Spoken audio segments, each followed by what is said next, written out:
Hey everyone, Joe Fox here from Growave. Today I'm joined by Leah Nurick from Brandy AI.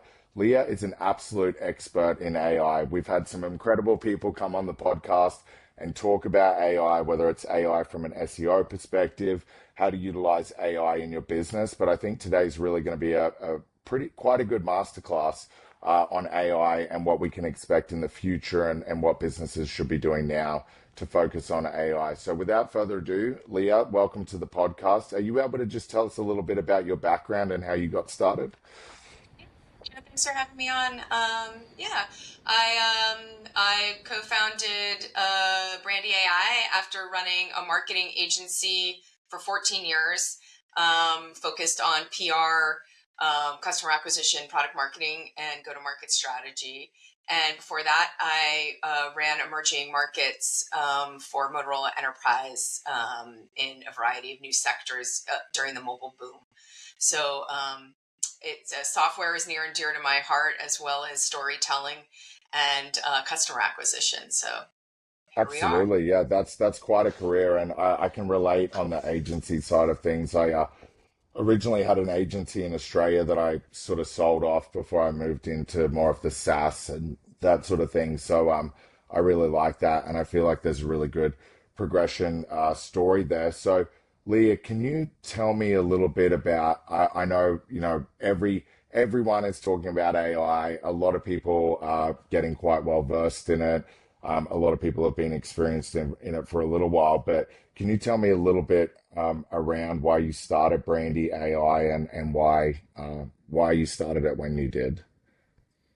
Yeah, so when I was talking to clients when I ran my agency, we started realizing that there was a need that AI search was that search was changing, right? So PR was often and storytelling was often associated with media coverage. It might not have necessarily impacted search in the traditional sense of like, oh, hey, I'm going out and I'm looking for the best running shoes, and here's a blue link, and then I'm going to click on the blue link. Where now, I like to think about the answer that comes back. It's like a real answer that synthesizes signals out there, and we started to see that owned content as well as earned media as well as other actions that were being taken off domain or off the domain you own, Yep. including influencers and things like that, were being woven into the answer in a way that there was nuance and subtext that was telling the story of the brand, and it was out of control of the brand. They didn't have Yes. any, they didn't know why, they didn't know where, they didn't know how. And so we started trying to solve that problem. And then when we did, we cracked the code, I think, to a certain extent, but it really, I spent so much of my career talking to companies about not just authentic storytelling, but being true to your mission and really living the story that you're telling and making sure you're bringing to market product that impacts people's lives. And that can be anything from the clean makeup brand to the growth marketing platform and the customer acquisition platform. All of these things have a way of positively impacting people's lives, in the way that they do their jobs or how they just go about living the values that they have. And so there's such an incredible opportunity for brand marketers, for PR people, and for brands who really care about delivering authentic product that impacts people to be playing a role in telling these stories.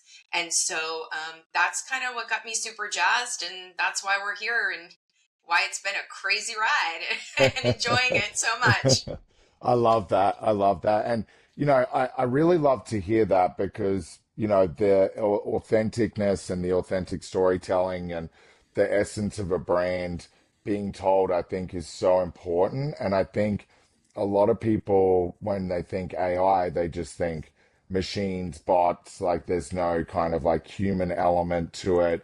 But I completely agree with your thoughts. It's like there is this way of being able to authentically tell a brand story and it help you on AI. And I think, that will only become more and more important. And I think, most entrepreneurs and most brands, correct me if I'm wrong from your experience, but I feel like they all start out with a mission, and it's usually to help people. I think, making profits and having a good business is a byproduct of helping more people and helping more of your audience. So can you tell me a couple of key things that you think, when you're considering AI optimization and those sorts of things, can you tell me a couple of those key things that you think brands should do from an authenticity standpoint that will in turn help them on AI? Yeah. So one of them is, you know, don't try to trick it. Yeah. Yep. I mean, and you know, we might think we might think, well, that's obvious, right? But there was a whole movement for a long time around SEO about like, okay, how do I trick it into giving me the keyword as opposed to authentically creating content that made you rank for the keyword, right? And so Yes. this is not that. Do not trick it, because do not, your intent, just like your intent when you do something and you make a mistake, as long as your intent was good, you're good, right? Ethically, I Yep. think. Yep. But do not do that. And if you are trying to do that, you got to get that out of your head. So you have to approach your your AI or your GEO or your AEO, whatever you want to call it, strategy with that authentic mission of storytelling. And it is one dimension of authentic brand strategy. GEO and AEO. It's my favorite one. That's why I do this Yeah. all day. But Yeah. it is a component of that. So don't be short-sighted. Don't just try to put out a whole bunch of crap, that AI slop. Yes. Don't write only with AI. Don't do that, Yes. because think about it. An AI answer is a analysis and uh, an analysis or a return of what already exists. You're Yes. doing what you're doing because it's innovative and new and mission driven. So if you're utilizing AI in order to write that content only, then what you're doing is you're just regurgitating uh, stuff that exists. So that's not unique and creative, and that doesn't future proof your brand. So that's step one. Sorry to be verbose on that, but I feel very No, no, strongly no, about that's fantastic. No, no, that's absolutely fantastic. And I love that. Two reasons I love that. One is triggered some core memories for me of, when our agency in Australia used to do a lot of SEO, and we did it organically, and we really focused on copywriting and getting PR, whether it's online or offline, and really, really good like storytelling and being creative with it, to your point. But then there were other agencies that we would constantly, potentially lose business to, but they were doing like what's termed black hat SEO, and they're, doing all sorts of things to try to hack the algorithm. So that's really cool to kind of hear. Well, it's not cool to hear that people are doing it, but it's interesting to hear that that kind of parallel exists.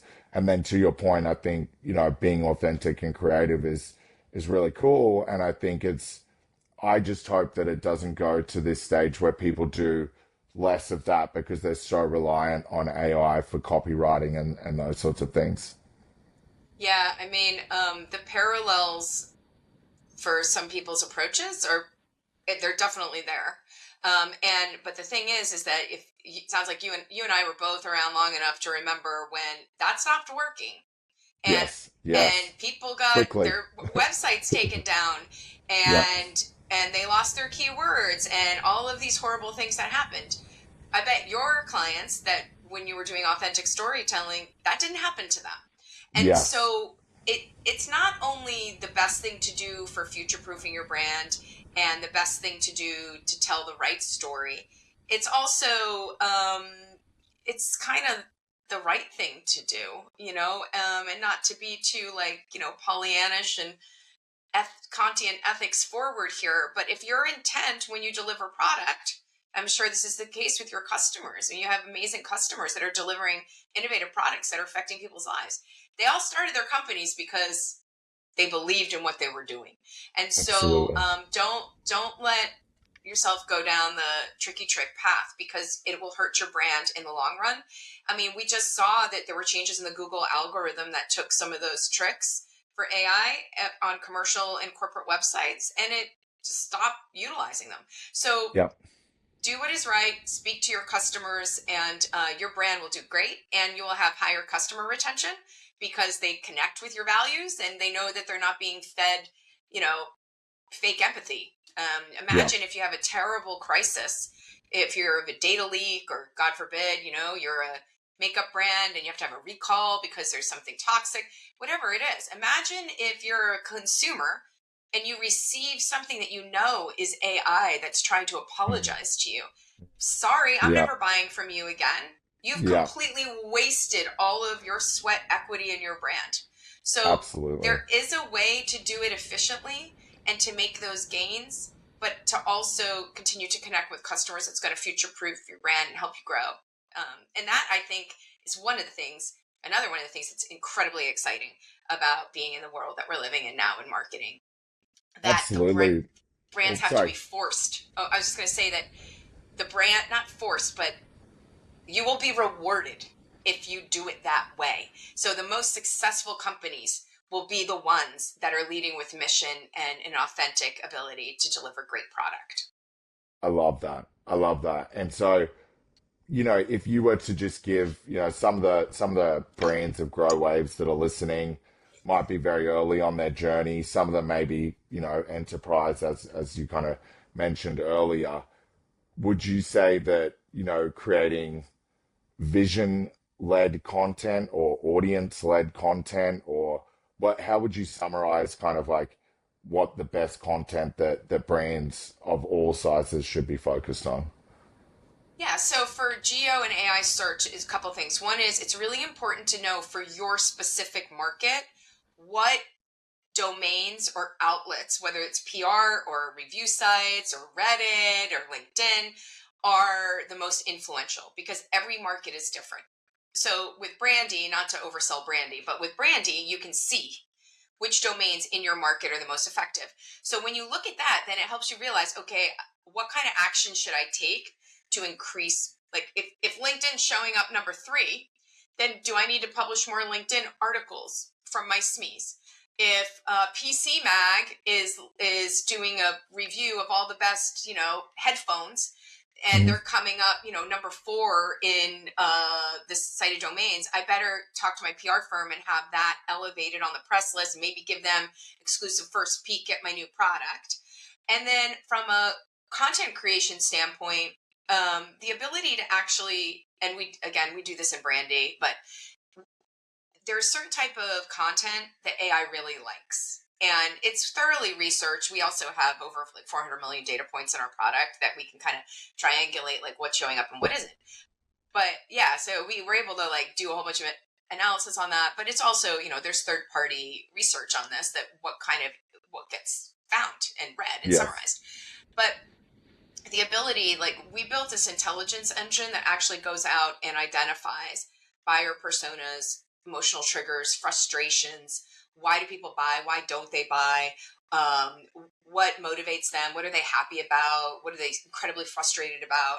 It could be anything from, makeup, lip gloss, to coffee cups, to enterprise software, to phones, whatever it is, and or robotic machining. I mean, it's really across the board. And when you can listen to that, you can get insights about returning those types of content, like an editorial calendar of what you should put out there. And that is also a great way to surface maybe things that you're not paying attention to in product marketing. Like we're able to capture not just the listening, but also how does the AI break down those questions, which gives you insight into signals about how search is changing. So, like for example, if you're a convenience store chain like Sheets or something, or Royal Farms over here in the DC area, and what right now, not to like date our podcast, but we're in the middle of the Iranian incursion or Yes. war right now. Yep. So if you listen to this in 5 years, hopefully, that's not still going on. Hopefully that's But not the case. hopefully not. Hopefully that's resolved. Yeah, hopefully that's resolved and gas isn't like this and everything's Yes. fine. But anyway, Yeah. moving on. So if you're Sheets, and 3 months ago, the search behavior of the potential customer that you had was very different, right? Now Mm. they're maybe they're searching about the lowest price of gas in my area, that kind of thing. So in order to take those signals and then shift your strategy and shift what you're delivering, not just to get those eyeballs, but also to deliver what those customers want. You can see all that in the product. But also, now you can deliver content that speaks to those pains as those pains change, because we know that the citations and the brands that come back are driven by things that are recent. So the most authoritative, the most credible, and the most recent answer to the question that is authoritative and credible. So that means one and done? Nope. This is an ongoing thing. So marketing organizations need to think about structuring their marketing activities to perpetually engage, produce content that speaks to those questions and how they change, so that they can get the top spot for the latest answer, and then increase their visibility in AI search. Absolutely. So relevancy really is a key component of this, like staying relevant and with the times to be able to utilize that. Is that kind of a correct? Yeah, 100%. Yeah. Relevance to the most likely queries that people are putting in, number one, and number two, recency. like Mm, like there mm. was a recent study that came out, and we can see it in our product too. There was a recent study that came out that said that over 50% of the citations, meaning where the AI gets the information for the answer, comes Yep. from, were posted in the last 11 months. Wow. Okay. Wow. Our data says even more. Wow. So that, I mean, it's changing how you do marketing. You have to keep feeding the world, and the not just the AI, but putting out content that is relevant, that speaks to the shifts in search, and you got to keep doing it. It's not one and done. Okay, hey, I got the keyword for this link, and now all I have to do is maintain it. Nope, those days are gone. I love that. That's so cool to understand. I mean, wow, that's a much shorter period of time than I thought it might have been. So that's very interesting to hear. Leah, I personally want to know more about the platform. So the audience is going to have to learn more about it. So tell me a little bit more about how the platform works in itself, because I mean, you mentioned a few really amazing features to me, and the millions and millions of data points. So I'd love to dig into that a little bit if that's okay. Yeah, sure. Yeah, it's so it's Brandy BRANDI. You can find us at mybrandy with an I.ai. And basically what we are is a brand intelligence, AI visibility, and geo platform. So what that means is you can utilize all of the data that you see in there to do brand research, like how are you showing up? We have a patent pending sentiment hub that allows you to actually see and configure like the themes that you want to track. So for the first time, if you're redefining what a pen is, right? Like in Yeah. your market, and it's ergonomically correct and it never runs out of ink and it's, made from sustainable materials, you can actually configure those themes, and then you can see how does that impact, positive and negative, how does it compare with other competitors, which is the first time ever anybody's been able to do that. And then draw through lines to actions for impact of like, hey, I went out and I got this piece of press coverage to define my new pen market, and it's got a 9.3 sentiment rating, and it's for ergonomic correct. Wow. So you can imagine the micro moment of delight for that PR person or that marketing leader. Absolutely. It's awesome. Like, I mean, we created this product for marketers by marketers, and we really understand, I think, about the things that drive marketers. Like, we tend to be pretty happy people. We tend to be Yes. very positive. We tend to be really wanting to make impact. So we try to really embed that in the UX. So beside the sentiment piece, you can also see, where am I showing up in AI search? Where am I not? How do I compare with my competitors? What domains are driving it in my market, not just making me show up, but how can I make it better? Should I prioritize reaching out or doing syndicated advertising on these publications, on these websites? Should I focus on user review websites, trust radius? If you're SaaS, should I be on G2? Are there influencers is there somebody sitting in their basement who's writing a whole bunch of blogs that I didn't even know about? about, sweatshirts, Yep. and he or she is a great hiker and he's figured out how to get his blog showing up on AI, which shockingly enough happens a lot.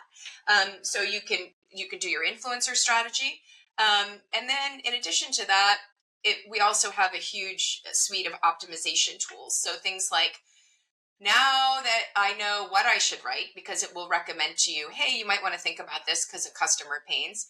And here is an outline that will embeds all the principles of GEO, and then you have a human write it. And now I'm going to optimize it for maximum readability. And that can be tons of different types of content. So we have all that embedded in our product.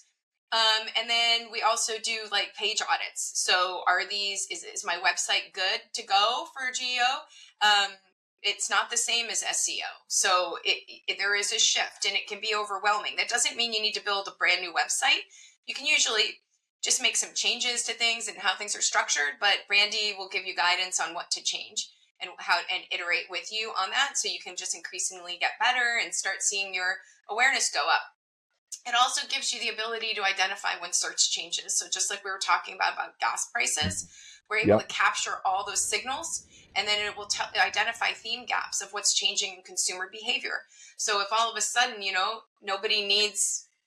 nobody wants to buy a plastic pen, they want to buy a sustainable products pen that's changing in search, it's going to identify that for you. So then you can shift your monitoring, and then you can shift your message, and you can talk to product marketing and say, how are we going to do that to go beat Bic pens against Yep. Leah pens, right? Yep. So you can do a lot in there.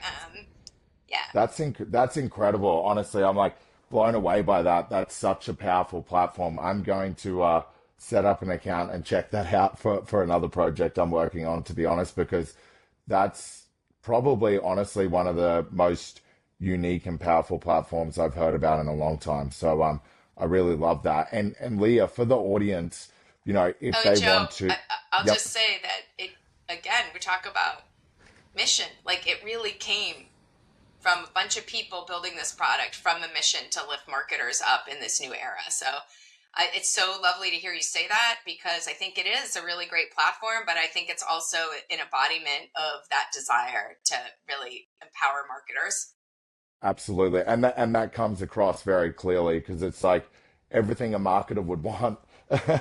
So I love that. That's really cool, Leah. Really cool. And Thanks. for the audience, Leah, there's two more things because I feel like we could talk for a very long time, but we've got to be brief and short just because of the format of the podcast. But Sure. I'd love to understand, just because a lot of users, of Growave will be watching the podcast, reviews. Where do they play a role in everything? Because I know that reviews have always kind of been somewhere that people feel that they can trust the output of a review. Word of mouth is really important, but I'd love to know how they fit into this equation. How do having good reviews help, or if you have bad reviews, how do they hinder your GEO or AEO efforts? So, okay, so there's a couple things. So it depends on the market. So for example, reviews like Google reviews for consumer products, they definitely pull in for sure. Hmm. Hmm. Another thing to think about, which is a review, maybe not a user review or a customer review, is product reviews. So places like PC Mag, that are more like editorial content, or I do see Wirecutter for the New York Times show up a Yep. lot. The CNN ones, sometimes they do like the top 25 products, more like consumer products. When it comes to B2B and software, G2 is, yeah, it's all over It's the the place. go-to. Yeah. Yeah. Yep. Well, they just bought Capterra. I do sometimes Yep. see Capterra, but G2 is definitely top for all of our SaaS for review programs. And then another thing, we don't traditionally, actually, shockingly, Yelp too. I Oh see wow. Yelp Okay. all the time. And I was talking to a prospect. I was like, does anybody still use Yelp? And I was like, well, Yeah. yeah, somebody did, because they just Apparently. posted a review 2 days ago and it's showing Yep. up. So these review sites, they're considered authoritative. So they do feed in very quickly. So if you have a Yep. negative thing and you want to do a program, it can actually really help. The other thing, which we don't traditionally think about as reviews, but they kind of are, is Reddit. So for Hmm. consumer, Yeah. it actually shows up in most instances. So if somebody is talking about your platform in a positive way, or a negative way, you know, it will show up. So or it can. And with Brandy, you can actually see every thread in Wow. every site. So Wow. we have a couple companies using it for Reddit strategy. And, you know, you have to be very careful on Reddit. Like you can't be inauthentic, which I kind of love about Reddit. At least you Yes, have to be I like it honest. too. I don't have any other social media besides LinkedIn and Reddit, and I don't have an account on Reddit. I kind of just use it for those exact purposes of researching.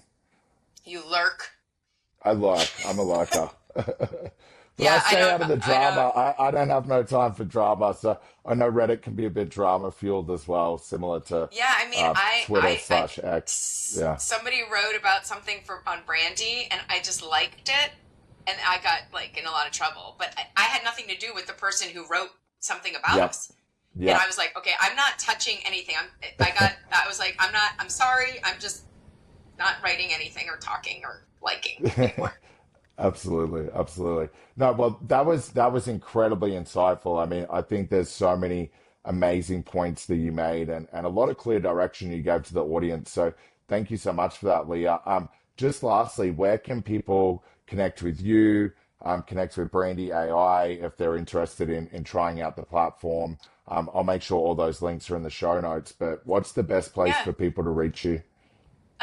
Well, you can follow me on LinkedIn. I'm on LinkedIn, Leah Nurick. But if you'd like a Brandy demo, you know, we'd love to give you one. Just come request a demo at mybrandy with an I dot AI. Our approach to our customers is we're very adaptable. We really want to partner strategically with our customers. We have a 95% conversion rate to contract Wow. after trial. So the Wow. product works. So we'd love to show it to you and get your feedback, even if you don't buy it. It's a brand new world, and listening to each other in order to deliver great product is going to be key to lift up all the marketers in the world. So come join us over here and give us your feedback. I love that. Thank you so much, Leah. Really, really appreciate your time. I will definitely be checking out the platform. I'm going to reach out for a demo or have my marketing team on another project I'm working on at the moment reach out because that sounds perfect and I think it solves a lot of issues. And I'm sure the audience agrees. So I have no doubt that they'll be reaching out for a demo and to talk to you. But Leah, thank you Cool. so much. Really appreciate you coming on. Retain, Grow, Thrive. From everyone at Growave, we appreciate it, and I'm sure the audience appreciate your time as well. Thanks, Joe. And thanks, everybody, for listening. Thanks, Leah. Audience, thank you so much for tuning in to another episode of Retain, Grow, Thrive. I'm sure you got a lot of value out of that podcast with Leah. Go and check out my Brandy AI, mybrandy.ai. I think it's a fantastic tool. I think there's a lot that you can gain out of that. As I mentioned, I'm going to be checking it out, so no doubt I'll be posting about it on LinkedIn soon. But it sounds like an incredible tool with a very, very good mission to be able to help other marketers navigate this new phase of AI and GEO and AEO, et cetera, et cetera. So thank you for tuning in to another episode. If there's a particular guest you would like to see, please mention them in the comments below and we'll do our best to get them on the podcast. Thank you.